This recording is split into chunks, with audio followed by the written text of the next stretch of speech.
ایک بات بڑی ضروری ہے، وہ میں نے آپ سے ضرور کرنی ہے۔ ایک آیت ہے قرآن پاک کی سورۃ بقرہ پہلا سپارہ آیت نمبر 120۔ اللہ تعالیٰ نے ایک حد بیان کر دی، فرمایا وَلَن تَرْضَىٰ عَنْكَ الْيَهُودُ وَلَا النَّصَارَىٰ حَتَّىٰ تَتَّبِعَ مِلَّتَهُمْ۔ فرمایا یہ یہودی اور عیسائی تم سے ہرگز راضی نہیں ہوں گے۔ یہ قرآن ہے اور سادہ ترجمہ تفسیر کی بھی ضرورت نہیں۔ یہ معاہدے کر لیں، محبت کے وعدے کر لیں، یہ تم سے راضی نہیں ہوں گے۔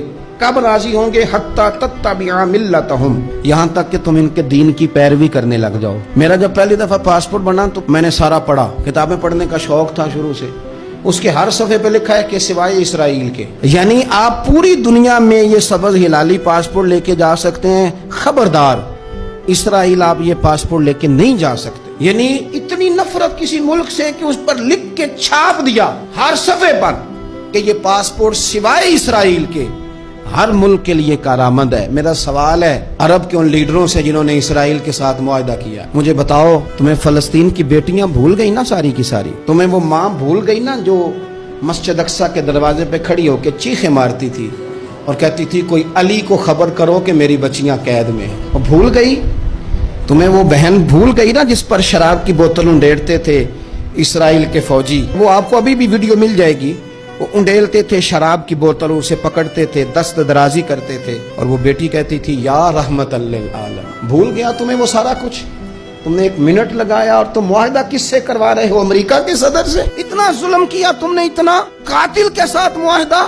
کیا سمجھتے ہو فلسطین والوں کا کوئی والی وارث نہیں؟ سنو، میرے رسول کریم صلی اللہ علیہ وسلم نے فرمایا میرا کوئی مالدار امتی دنیا سے چلا جائے، پیسے جائیدادیں چھوڑ کے جائے تو اس کی اولاد میں بانٹ دینا، لیکن اگر اس کے ذمہ قرضہ ہو تو میرے پاس آ جانا، میں اپنے امتی کا قرض ادا کروں گا۔ جس کا کوئی وارث نہیں ہوتا مدینے والا اس کا وارث ہوتا ہے، میں قرض دوں گا اپنے امتی کا۔ کیا سمجھتے ہو فلسطینی لاوارث ہے؟ صبح قیامت نبی پاک تم سے سوال کریں گے، تمہیں اللہ کے حضور حاضری دینی ہے۔